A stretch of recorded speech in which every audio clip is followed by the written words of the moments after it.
Halo, Assalamualaikum warahmatullahi wabarakatuh. Kembali lagi bersama saya Abdul Aziz Fauzi. Hari ini kita akan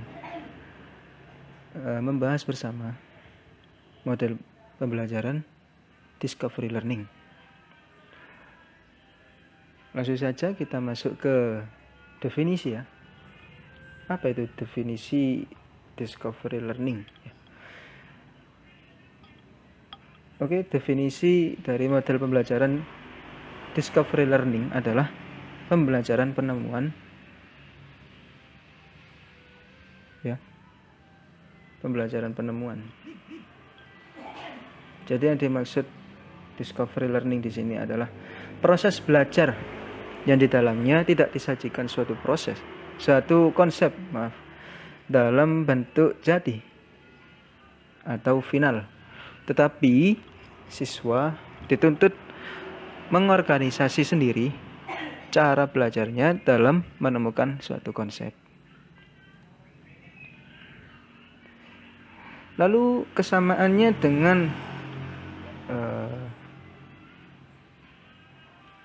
model pembelajaran yang lain, misalnya dengan PBL, apa? Ya, dapat menggunakan masalah sebagai titik awal pembelajaran, namun memiliki tujuan yang berbeda.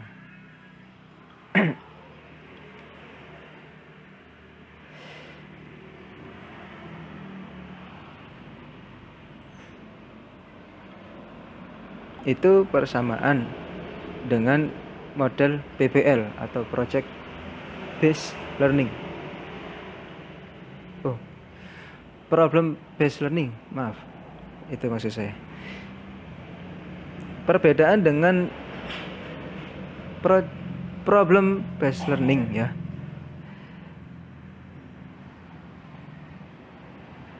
Itu ada dua. Yang pertama, PBL itu tujuannya untuk menyelesaikan masalah.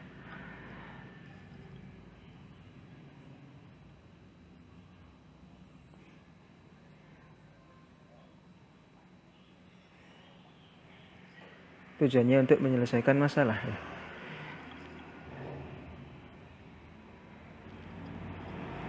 Tetapi kalau Discovery Learning itu untuk menemukan konsep tertentu. Misalnya dengan menggunakan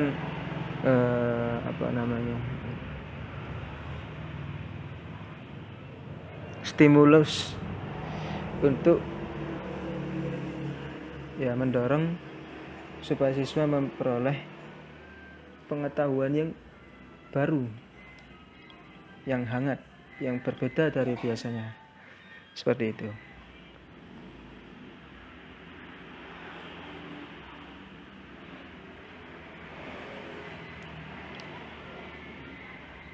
Biasanya apa yang ditemukan dalam Discovery Learning?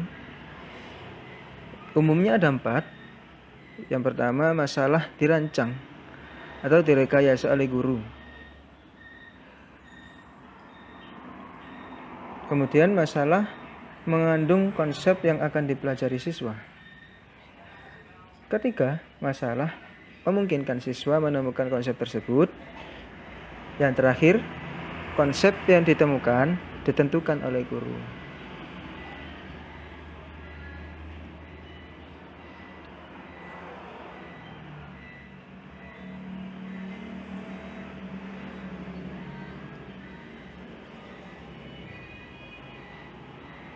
Terus contohnya bagaimana? Nah,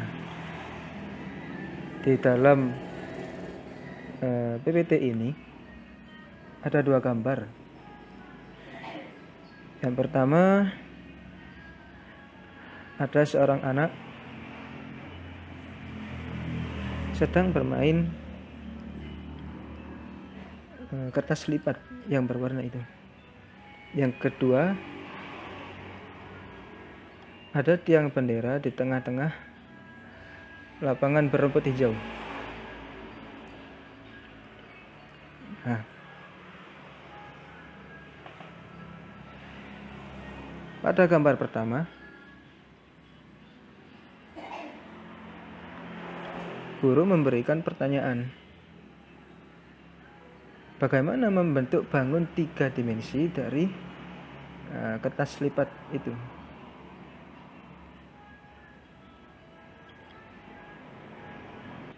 Atau kertas origami itu.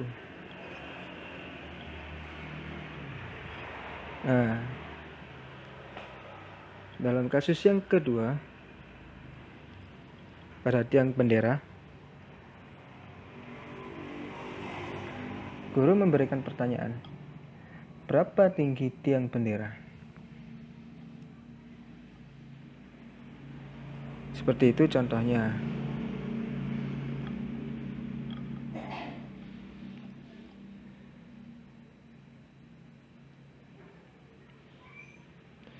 Ciri-ciri lain dari model discovery learning ini adalah guru menyampaikan bahan pelajaran tetapi tidak final.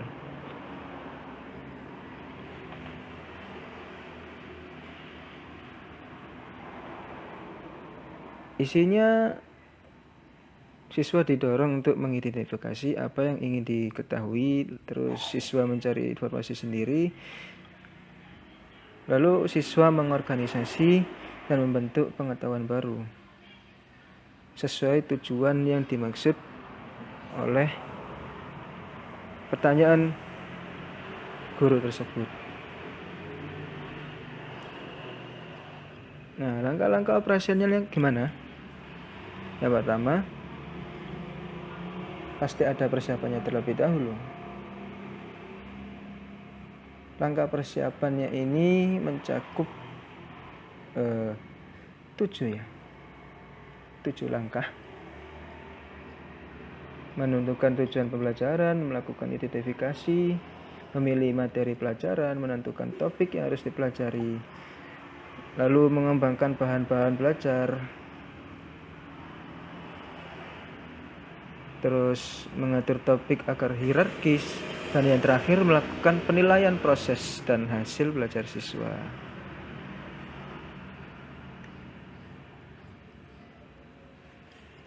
Yang kedua, langkah-langkah pelaksanaan.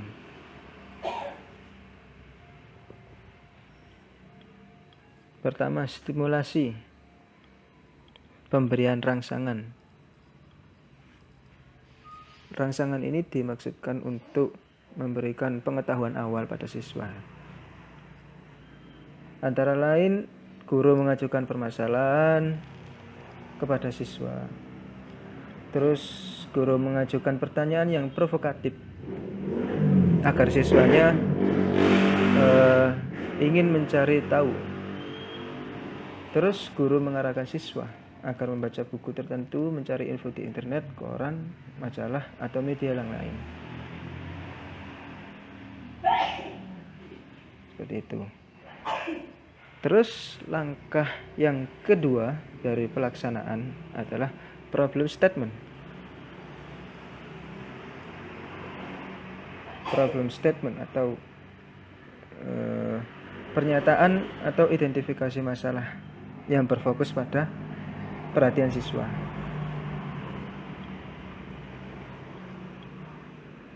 Problem statement ini bisa diidentifikasikan dua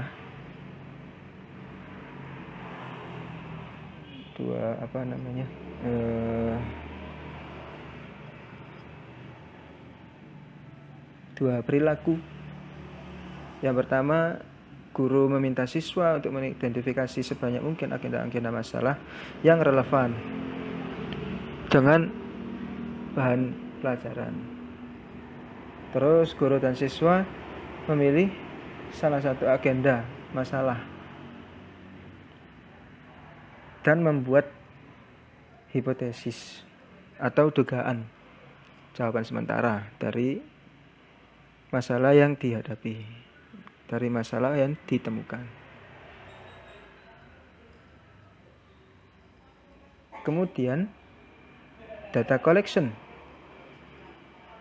atau pengumpulan data.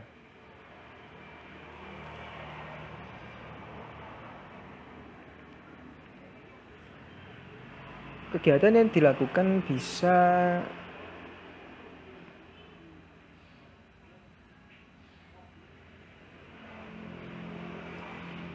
menjadi dua ya. Siswa untuk mengumpulkan siswa mengumpulkan informasi sebanyak-banyaknya yang relevan atau yang masuk ya, yang apa namanya,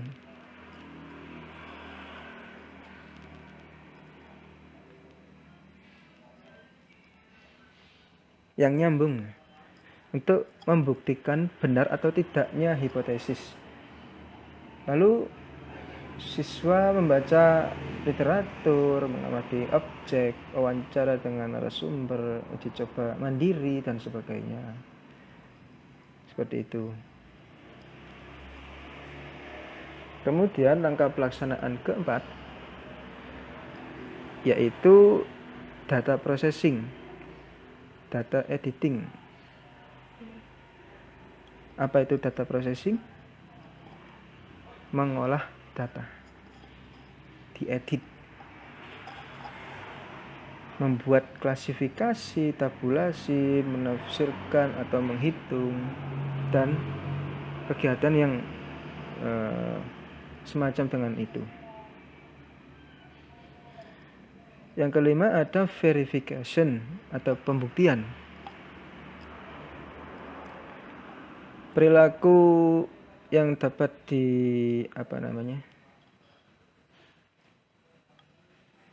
dilakukan adalah siswa mencocokkan hasil olah data dengan hipotesis, lalu guru memberikan kesempatan pada siswa untuk menemukan satu konsep, teori, aturan, atau pemahaman melalui contoh yang dia jumpai.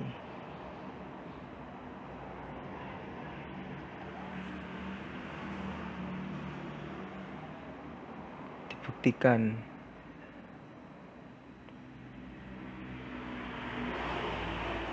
Lalu langkah pelaksanaan yang terakhir adalah generalisasi, menarik kesimpulan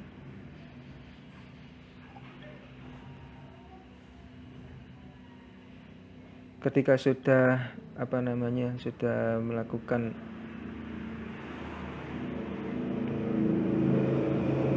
pengumpulan data, verifikasi, maka yang terakhir harus ditarik kesimpulannya, kesimpulan akhir.